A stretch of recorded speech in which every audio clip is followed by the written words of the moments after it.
Glória a Deus. Hebreus, chegamos ao capítulo de número 7, livro de Hebreus. Este capítulo que vai falar para nós todos a superioridade do sacerdócio de Cristo sobre o sacerdócio levítico, né? Porque ele, Jesus, é sacerdote segundo a ordem de Melquisedeque. Melquisedeque que precede o surgimento das tribos de Israel. Melquisedeque que precede concomitantemente o levirato, porque entre as 12 tribos de Israel tínhamos a tribo de Levi, de onde vêm os levitas. E pontuamos na abordagem anterior que ser levita não é só ser cantor. Então, a gente hoje escuta muito, eu sou levita, né? Porque gravou CD, porque canta. Mas os levitas, eles não só eram responsáveis por este movimento da celebração. Pontuei, e em outra abordagem vou estar falando com mais detalhes, dos clãs dos levitas. Os gersonitas, os meraritas, os coatitas. Então havia levita que limpava até o cocô do boi que ia ser sacrificado. Porque nesse espaço do pátio, do átrio, até chegar no altar do holocausto, que ficava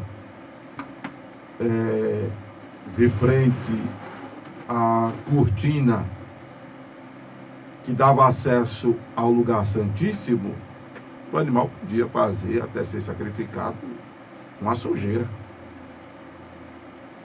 Então havia os clãs dos levitas que eram responsáveis. Eu quero com isso dizer que havia levitas responsáveis pelos serviços mais, digamos assim, supostamente constrangedores. A gente vive uma época que o pessoal está pensando muito em destaque. Destaque na casa de Deus, né? Muito pensando em graduação, que eu me refiro não a uma formação, mas status, né? Inclusive vivemos uma época de muita ostentação eclesiástica. O momento hoje é um momento muito difícil. É um momento muito difícil. Então, o levirato é instituído a partir do surgimento das tribos de Israel, em que é, inclusive, normatizado, né? A partir de Moisés,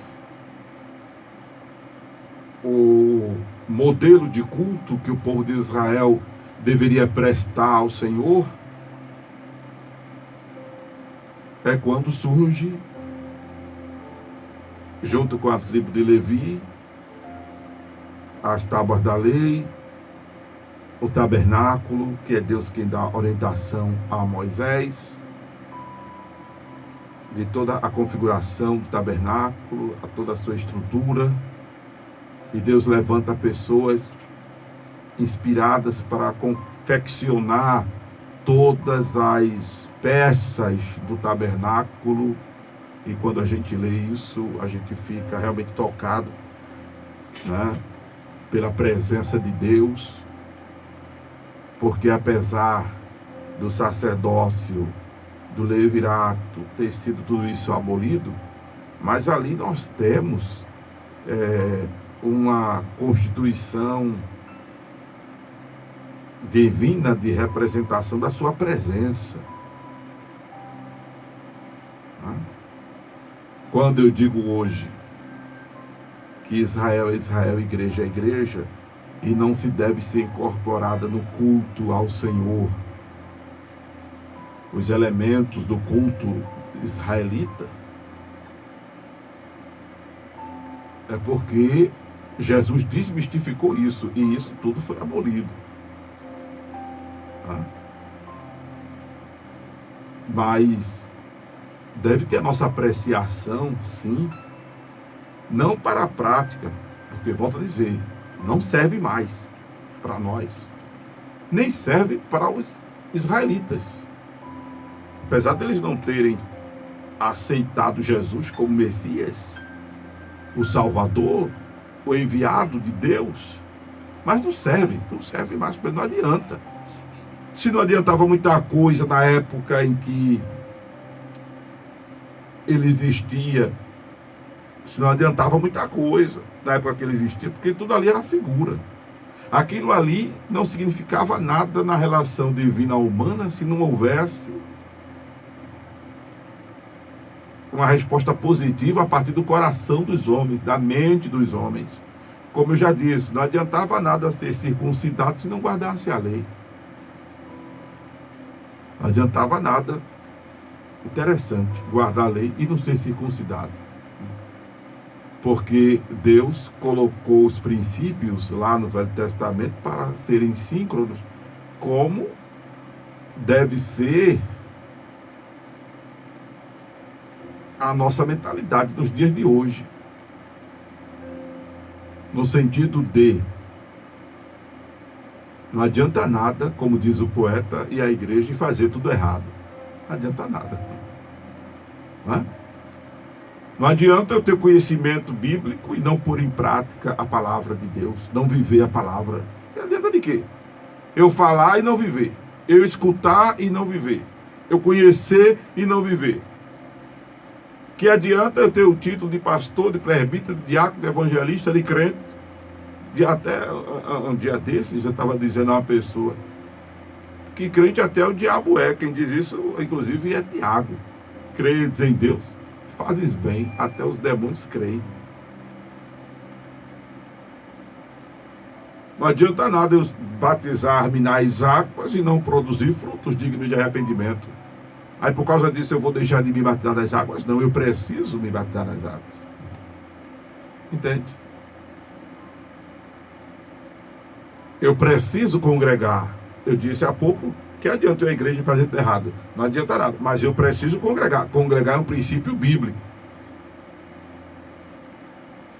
E é importante entender, amados irmãos, para quem inclusive está pensando em desistir, então, porque já está entendendo errado, então eu vou desistir de ser crente, de ir para a igreja, de ler Bíblia. Não desista não, ao contrário. Leia a Bíblia, ao contrário, ore, não deixe de ir para a igreja, ao contrário, vá, não deixe de cear, ao contrário, participe da ceia, não é batizado, procure se batizar, porque a palavra de Deus para Abraão foi: anda na minha presença e ser perfeito. Não foi ser perfeito para andar na minha presença. Anda na minha presença e ser perfeito. A presença de Deus vai te conduzir à pureza, ao que é certo. A presença de Deus vai te libertar. Eu já disse em outro momento aqui, não deixe de cear por causa de um erro, de um vacilo, de um tropeço, de uma queda. Quando Paulo diz para que nós nos reunamos para cear, ele diz: examine-se a si mesmo e coma do pão e beba do vinho. Diferente do que pregam os pastores hoje. Ei, pense duas vezes, viu? Ei, pense duas vezes, pense três. Ei, não coma não. O entendimento errado de que comer e beber indignamente é comer e beber em pecado. Não é. Comer e beber indignamente não é comer e beber em pecado. Porque senão nem quem celebra a ceia teria condições de comer e beber, porque é pecador. O texto sagrado nos diz em Coríntios que comer e beber indignamente é não discernir o corpo do Senhor. É não entender o propósito pelo qual Jesus Cristo veio ao mundo, pelo qual Deus se fez carne e morreu por nós. O não discernimento é o que nos torna indigno de comer do pão e beber do vinho. E você só vai deixar o que não presta, e o que não presta só vai sair de você se você botar Jesus para dentro. Quer vencer a carne? Quer vencer o mundo? Quer resistir o diabo? Ponha Jesus para dentro do teu ser, do teu corpo, da tua mente. Você só vai se afeiçoar de Cristo botando ele para dentro. Entende, amados? Louvado seja o nome de Jesus. Mas vamos voltar aqui a Hebreus capítulo 7. Né? Falei da superioridade de Jesus com relação aos levitas, e a gente depois fala mais dos levitas. Vamos por partes, né? O sacerdócio de Cristo é superior ao sacerdócio levita, também pelo fato de, já pontuamos, os sacerdotes que eram tão mansos quanto Melquisedeque. Melquisedeque não era, como alguns entendem, uma manifestação de Cristo no Velho Testamento. Não era uma manifestação, não era uma cristofania. Pronto. Porque tem teofania, né? Que é Deus em forma de anjo. Tem outras fanias. Pronto. Mas essa era que alguns entendem que Melquisedeque era uma espécie de cristofania, era Cristo pré-encarnado. Não. Melquisedeque, como eu me lembro de quando Pirraia, a expressão filho de Gaiamum, né? A pessoa, o Pirraia, que ninguém sabia o pai nem a mãe. Aí chama, não sei por que chamar de filho de Gaiamum, né? É uma benção. O povo bota cada filhinho do coitado do pobre. Aleluia. Esse momento é uma vez que a gente ri, a gente chora, né, irmão? Tá que só o hino da banda Sem Louvor, festa de crente, a gente ri, a gente chora, crente se conta a vitória, né, irmão? Aleluia. Essa foi boa. Essa eu vou buscar lá do fundo do baú, né? É porque ainda tem uma pancada do balde. É porque Melquisedeque, irmão, a Bíblia não mostra a genealogia dele. Ele também não era eterno. Ele não foi eterno. Melquisedeque, ele vive muitos anos. A Bíblia não relata a morte dele, mas ele morreu também, né? Porque Cristo chamado do sacerdote segundo a ordem de Melquisedeque, exatamente porque essa questão bibliográfica de Melquisedeque, né, ela não tem começo nem fim na Escritura. E essa ideia, né, é de onde se sobrepõe a eternidade. Por exemplo, Deus é eterno. Deus é absolutamente eterno, porque ele não tem começo nem fim. Entende? Nós somos eternos no aspecto,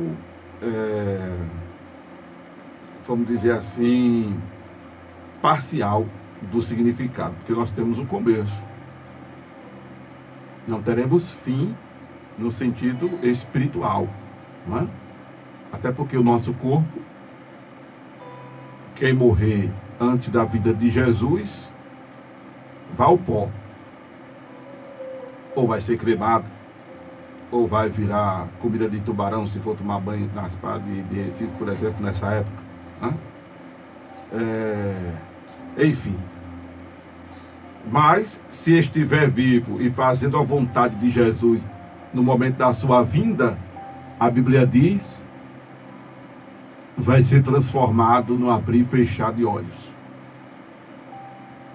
E subiremos a encontrar o Senhor dos ares, e assim estaremos sempre com o Senhor. Amém? Então, é o que Paulo diz. É um mistério. Nem todos dormiremos, mas transformados seremos. E quem vai ser transformado, acabei de pontuar. Quem estiver vivendo Jesus no ato da sua vinda, no momento da sua vinda. Procure viver Jesus com intensidade, porque a gente não sabe o dia nem a hora que ele voltará. Procure estar vivendo Jesus com intensidade, porque a gente não sabe o dia nem a hora que a gente vai partir desta para a eternidade. Porque quando Jesus vir, quem morreu nele, unido a ele, e estar unido a Jesus é mais do que frequentar a igreja, é mais do que ter o estereótipo, né, de santo, de humilde. Às vezes a pessoa aparenta uma coisa, mas por dentro é sepulcro caiado. Não que agora você vá bagunçar com a sua imagem, não que agora você vá andar desleixado, vá andar... Não. É importante cuidar da aparência, né? Como cristão, inclusive. Mas o importante é ser. O importante é ser por dentro, né? E cuidar da carcaça também de fora. O pastor Amaro precisa cuidar mais da carcaça do lado de fora. Louvado seja o nome de Jesus. O que é que vocês acham? Uma opinião aí, pastor Amaro. Eu me prefiro mais de barba. Eu me sinto mais bonito de barba. Você não acha mais bonito de barba, meu diretor? Eu né? Só que eu de barba eu estou muito envelhecido. Olha aí, meu Deus do céu. Olha vocês que estão na live. Corre todo mundo para a live para ver o pastor de barba. Velho, meu Deus. Aí eu estou tirando a barba, eu estou de férias, aí eu dei férias também para a Gillette. Né? Mas, porque, mas assim, a barba está bonitinha, organizada. Minha barba é cheia. Eu conheço umas barbas que são cheias de defeito. Mas na minha é fechadinha direitinho, tá vendo? Glória a Jesus. Momento, como é que eu chamo esse momento? Né? Momento estética, né? Pronto. Então vamos lá. Mas é importante, né? Cuidar da aparência cristã. Porém, é mais importante ser por dentro. Amém, amados? Louvado seja Deus. Quando Jesus vir, quem tiver morrido é unido a ele, vai ressuscitar. E vai ressuscitar no corpo glorioso. Quem estiver vivo vai ser transformado. Amém? Pois bem, voltando à superioridade de Jesus ao sacerdócio levita. Pelo fato dele ter sido, pelo fato dele ser comparado ao sacerdócio de Melquisedeque. Melquisedeque foi aquele a quem Abraão entregou o dízimo do despojo das suas conquistas. É interessante, inclusive, pontuar isto, né? É interessante pontuar isto, que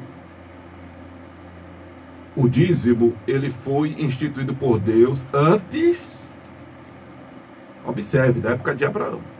E Abraão precede Moisés. Diga-se de passagem que é a partir de Abraão que existe duas classes de povos. Porque até então Deus chama Abraão, lá no capítulo 12 de Gênesis, é tudo um povo só. Não existe gentio, não existe hebreu, não existe essa separação, não existe essas duas categorias de povos. Gentio gentil com O, passa a surgir. Gentil com O por quê, pastor? Porque gentil com L é ser educado, é ser cortês, é ser... Né? uma pessoa, vamos chamar de moralmente elegante, né? É o que agradece, é o que pede licença, é o que tem manejo com as pessoas, né? Agradável. Pronto. Gentil com O é não ter sangue hebreu corrente na veia. Gentil com O é não ser descendente de Abraão. Espiritualmente falando, é não ter revelação de Deus. Gentil significa ficado para trás. Esta categoria de povo surge a partir do momento que Deus chama Abraão. E diz: Abraão, sai da tua terra e da tua parentela para uma terra que eu te mostrarei. Quando Deus chama Abraão, Deus está tirando Abraão, inclusive os pais de Abraão eram pagãos. Josué capítulo 4. Os pais de Abraão, aliás, os pais de Josué, não é? Não, os pais de Abraão. Os pais de Abraão eram pagãos. Tera e aquela turma toda. Eles adoravam a Ur-Namur, que era rei dos caldeus. Naquela época, os povos ali da Mesopotâmia adoravam a deusa Naná, a deusa Ningal, adoravam o sol, a lua, adoravam tudo isso. Porque o povo estava cego espiritualmente, adorando a tudo, conforme está escrito em Romanos, capítulo 1. A idolatria era grande, porque a cegueira espiritual era grande. E aí eles passaram a adorar os astros, a natureza, adorar tudo, menos Deus. Menos Deus. Só que Abraão era aquele tipo de pessoa que aquilo não entrava nele, entende, irmão? Aquilo não entrava nele. Abraão era aquele tipo de pessoa que tinha medo de imagem, de escultura. Abraão era aquela pessoa que se assombrava, tipo assim, quando ele visse tem até umas artes, a gente tá acontecendo aqui em Pernambuco, a Fenearte, né? Fenearte, né? E tem umas esculturas que são feitas em madeira, esqueci o nome, carranca, é carranca que chama? Eu acho que é carranca que chama. Tem umas coisas que são esculpidas de madeira e tem uns troncos que é feito cabeça de madeira, feito ponto. Digamos que Abraão se assustasse com essas figuras, com essas coisas. Quanto Abraão era esse tipo de gente. Aquilo de adorar o sol, a lua, essas coisas, Abraão, aquilo não entrava em Abraão. Aquilo foi suficiente para Deus chegar em Abraão e chamá-lo. E a partir de Abraão criar um novo povo. Criar um novo povo. É daí que surge o chamado povo hebreu, que aí depois passa a ser chamado Israel, porque Abraão gera Ismael, mas gera Isaac, Isaac gera Jacó. Jacó tem um encontro com Deus no Vale de Jabó, que o nome dele é mudado para Israel. Aí ele tem 12 filhos. A Israel, com esses 12 filhos, constitui assim as 12 tribos de Israel. Tempos depois, esses irmãos se dividem, aí fica o Reino Norte e o Reino Sul. O Reino Norte tem uma predominância das tribos. A princípio, ele é constituído por 9 tribos, porque a tribo de Levi, deixa eu ver, 9, 10, 11, 12, exatamente, é constituído por 10 tribos. 10 tribos, a princípio é constituído por 10 tribos, porque a tribo de Levi vai para o Reino Norte. Depois a tribo de Levi passa para o Reino Sul. No Reino Sul, nós temos a tribo de Judá e de Benjamim. A tribo de Judá é a tribo predominante, por isso que aí passa um grupo ser chamado de Israel, que é o Reino Norte, e o outro ser chamado de Judá, que é o Reino Sul, por causa da predominância da tribo de Judá. A última tribo a se corromper, a última tribo a ir para o cativeiro, a última tribo a se rebeliar contra Deus. É desta tribo que ainda assim mantém aliança com o Senhor, que vem Davi. É dessa tribo que vem a descendência de Jesus. Por isso que está escrito em João 3 que a salvação vem dos judeus, porque Jesus é da tribo de Judá. E aí, por questões, como eu estou narrando para vocês aqui, bem fácil, eu penso, não é? O povo de Israel é o complexo das 12 tribos, e Judá é em especial a tribo de Judá. Comumente falando, é tudo povo de Deus, até porque são tudo irmãos, não é? E Jesus, ele é interessante, da tribo de Judá, e na tribo de Judá, diz o escritor aos Hebreus, visto ser manifesto que o nosso Senhor procedeu de Judá, e concernente a essa tribo, nunca Moisés falou de sacerdócio, porque os sacerdotes vinham da tribo de Levi. Todo levita, ele era destinado ao ofício, usando o termo neotestamentário, ele era destinado ao ofício eclesiástico. O jovenzinho, ele era separado para o sacerdócio a partir dos 21 anos de idade. Mas até então ele já era preparado. Ele já vinha, a carreira dele era ser sacerdote. E dependendo do clã, ele assumiria o sacerdotalismo e o sumo sacerdotalismo. Né? Se ele fosse de outro clã, aí ele tinha outras atribuições. Significa dizer que cada um tem a sua importância nesse complexo do reino, nesse conjunto do reino. Né? Eu quero dizer que você tem a sua importância, meu irmão, minha irmã. Você pode não ser um pastor, você pode não ser uma missionária, você não pode ser uma cantora, você pode não ser uma pessoa que aparece, né? Com aquela grande responsabilidade de doutrinar, de falar para o povo, de falar para a multidão, mas você tem a sua importância.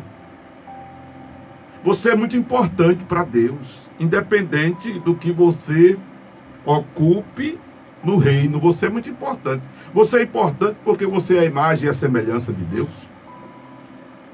Preste atenção nisso. Você é importante porque você é a imagem e a semelhança de Deus.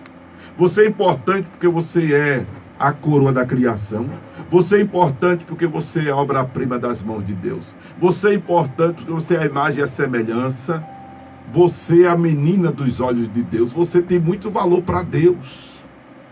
Você tem muito valor para Deus. Eu quero dizer que o Senhor ama você. E não tem palavras que descrevam este amor. Mas Ele provou o seu amor de forma tão grande que Ele deu o seu Filho unigênito para morrer por nós em morte de cruz. Você tem muito valor para Deus, meu irmão. Você tem muito valor para Deus, minha irmã. Você vale mais para Deus do que as aves do céu, que disse Salomão. Elas nem plantam, nem colhem, o Senhor as alimenta. Você tem mais valor para Deus do que os lírios do campo, que hoje florescem, amanhã murcha-se, seca-se. E nem Salomão em sua glória se vestiu como quaisquer um deles. Você tem muito valor para Deus. Pare de estar ferindo o amor de Deus por alguma coisa que não está dando certo. Pare de achar que Deus não lhe ama por causa de alguma coisa que está dando errada. Pare de pensar que você não significa nada para Deus, porque você observa que fulano está se dando bem, fulano está prosperando, fulano está numa situação melhor do que a sua. Pare de olhar para essas coisas, porque senão você vai vivenciar o que acabamos de ler na manhã deste dia, no Salmo de número 73, quando Asaf disse que quase se desviaram seus pés e pouco faltou para escorregar seus passos. Pare de estar olhando para essas coisas negativas, para estar por elas aferindo o amor de Deus, porque senão você vai afundar, se é que já não está se sentindo deprimido, deprimida. como aconteceu com Pedro, por deixar de olhar para Jesus e observar a força do vento e a agitação das águas, e por isso começou a afundar.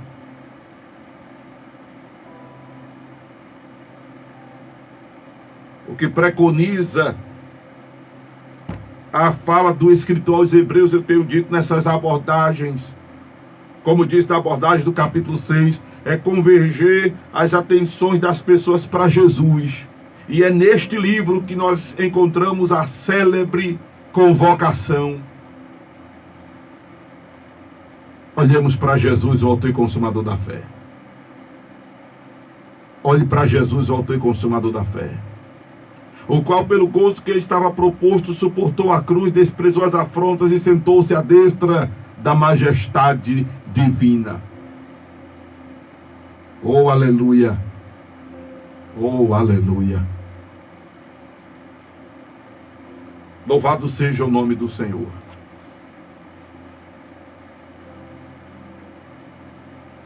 E aí, voltando à superioridade de Jesus ao sacerdócio dos levitas.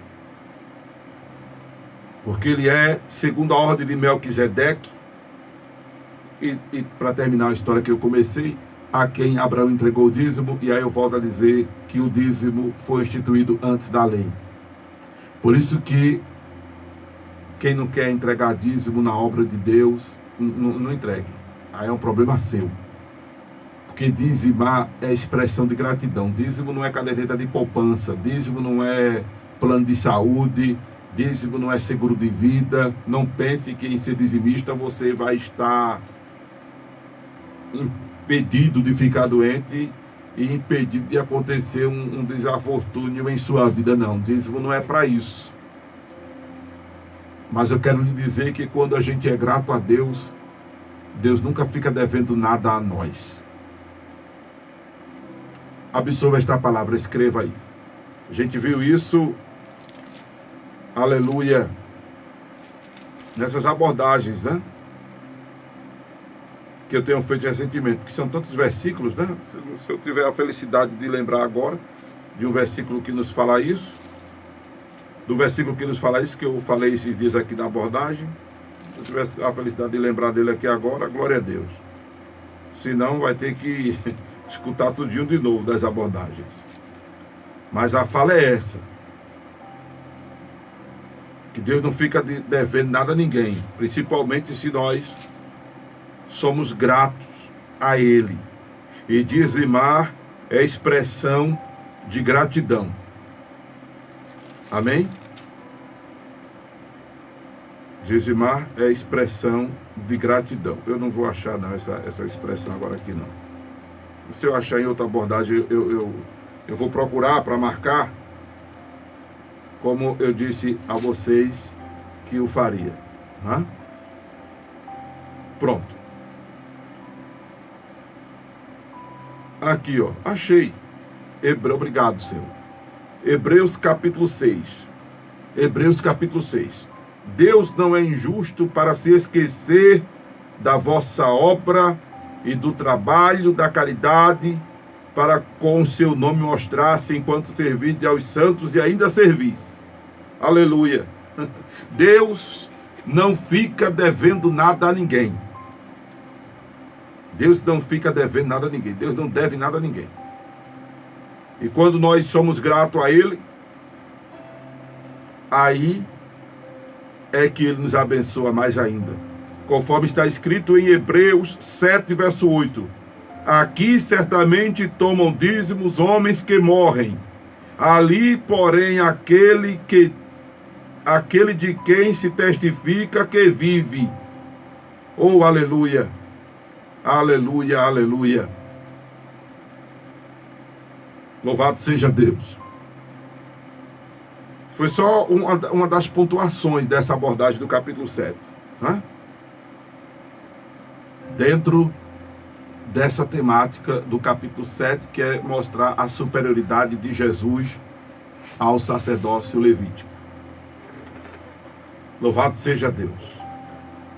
Entre muitas coisas, anote esta aí: Deus não fica devendo nada a ninguém. E quando nós somos gratos a Ele, e volto a dizer, dizimar a expressão de gratidão. Tornou-se uma obrigação, sim, quando foi constituído o sacerdotalismo, porque, amados, não era uma, duas, três pessoas, não, era a tribo de Levi. E os caras tinham mulher, tinha filho, tinha família. Aí o dízimo serviu para manter essa tribo, manter a tribo, que a exemplo das outras tribos era numerosa.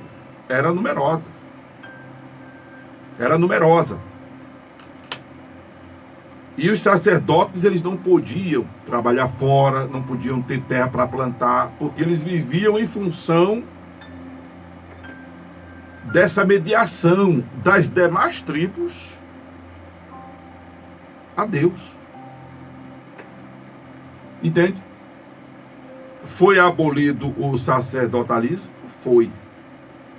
Mas entenda, o dízimo ele foi instituído no coração dos homens por Deus antes mesmo de surgir o comumente chamado povo de Israel. Amém? Por isso que diz que aqui, anote aí, para quem não conhecia esse versículo, Hebreus 7, verso 8. Aqui certamente tomam dízimo os homens que morrem, ali, porém, aquele de quem se testifica que vive. E para assim dizer, por meio de Abraão até Levi, que recebe dízimos, pagou dízimos. Porque ainda ele estava nos lombos de seu pai, quando Melquisedeque lhe saiu ao encontro. Então, a superioridade de Jesus ao sacerdócio levítico está por essa precedência, pelo fato de Jesus não ser também da tribo de Levi, que ele é da tribo de Judá, pelo fato de também Jesus, como vimos em Hebreus capítulo 4, apesar de ser tentado em tudo, ele permaneceu sem pecado. Já os sacerdotes, vimos no capítulo 5, eles ofereciam sacrifício pelo povo, como também por si mesmo. Hebreus capítulo 5, verso 3. Já Jesus Cristo, a gente tem observado, e vamos observar cada vez mais neste livro de Hebreus, ele mesmo tem sido o sacrifício por nós. Ele, Jesus, não é só o mediador, como ele mesmo tornou-se o bode expiatório. Ele levou as nossas culpas. Vou falar em outras abordagens, tem muita coisa para a gente falar sobre o Velho Testamento. Eu já comecei a pontuar aqui para vocês sobre o lugar santíssimo. Ou, na abordagem anterior a esta, eu falei do lugar santo, que tinha as três peças. Vamos dizer que a gente entrando no tabernáculo, do lado direito tinha a mesa dos pães da proposição, que eram 12 pães. Do lado esquerdo tinha o candelabro. E de frente, assim para nós, antes de chegar no Santo dos Santos, tinha o altar do holocausto. Esse é o lugar santo. Então era feito rituais diante desses móveis, porque fazia parte desta celebração ao Senhor. Agora, uma coisa que eu quero pontuar é que para a confecção do tabernáculo, Deus instituiu que cada povo levasse uma oferta voluntária para a composição dessa estrutura que era portátil, se desmontava e montava, montava e desmontava. Quando o povo ia. E é interessante que quando o tabernáculo era montado, ele ficava centralizado no meio das tribos. Isso para figurar exatamente o fato da presença centralizada de Deus no meio do povo e as atenções estarem voltadas para o centro dessa relação das tribos. O Senhor deve ser o centro das nossas atenções, como está escrito em Isaías. Olhai para mim, sereis salvos, vós todos os termos da terra. Amém? Louvado seja Deus. Bem, próxima abordagem, vamos estar falando mais sobre o tabernáculo, sobre todo esse culto que era prestado pelo povo de Israel ao Senhor, que traz lições para nós. Uma das lições que nós temos pontuado aqui, que é preconizada no livro de Hebreus, é que as nossas atenções devem estar voltadas para Jesus. Para de olhar para o problema. Para de olhar para a dificuldade. Para de olhar para a luta. Eu disse aqui já, durante essas abordagens, eu estou fazendo essa ministração, eu vou dizer isso porque vai ficar gravado aqui no Instagram da rádio, no YouTube, nos canais do YouTube. Hoje, por exemplo, é uma quarta-feira. No domingo, eu vivi uma experiência que era para me abater. Vivi uma experiência que me angustiou, que me fez chorar. E eu questionei ao Senhor, o que eu faço diante disso? Me diga o que é que eu faço para o Senhor resolver. O que é que eu faço para o Senhor mudar o quadro? E aí, como humano, vem logo, não sei se de nós humanos ou de Satanás, né? Eu penso que vem dos dois, porque a nossa carne, ela inclina para as coisas deste mundo, né? E quem quer nos ver voltado para o mundo é o Satanás, é o diabo, é o capeta, é o emprestado, o nome dele é tudo isso aí. Mas o Senhor, aí de repente, mano, interessante, as abordagens desta semana, né, eu comecei fazendo em Filemon. Já estamos no capítulo 7 de Hebreus, mas eu fiz abordagem desde Filemon, né? E aí o Senhor me sentou assim numa cadeira que eu tenho em casa. Se aplique, avance, aleluia, oh glória a Deus, faça a obra, aleluia. E o Senhor tem falado conosco esses dias aqui. Na segunda-feira, hoje é quarta, né? Quanto foi? Terça. Essa semana está demorando. Estou achando que está demorando essa semana. Porque sempre passa. Mas hoje é dia quarta, meu Deus. Eu pensei. Quando foi na segunda-feira, o Senhor nos deu aquela palavra. Você precisa ouvir a abordagem de hoje, é capítulo 7. A abordagem de terça foi o capítulo 6. A abordagem de segunda foi o capítulo 5 de Hebreus.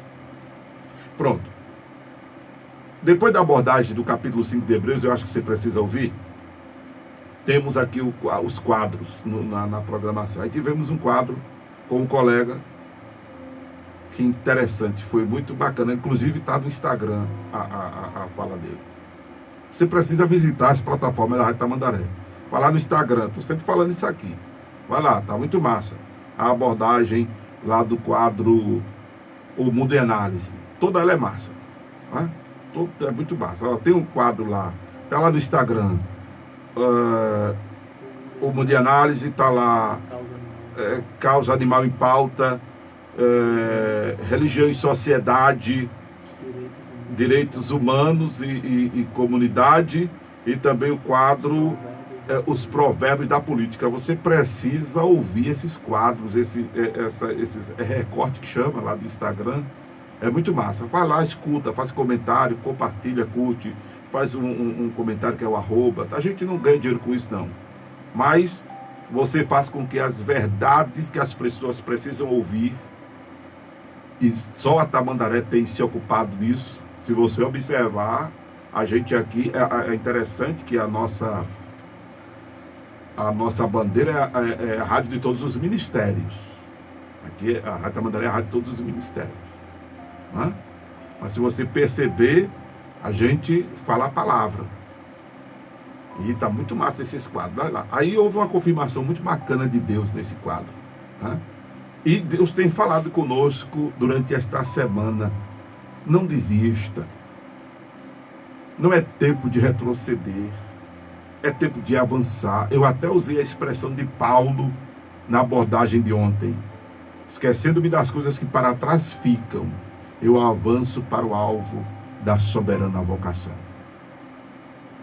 É neste livro que nós temos a expressão, olhando para Jesus, o autor e consumador da fé. Eu espero que esta palavra tenha mexido com você, tenha lhe consolado, tenha lhe edificado. Se não aconteceu nada disso, foi a voz de Amaro Correia que você escutou. Mas, se aconteceu, foi a voz do divino.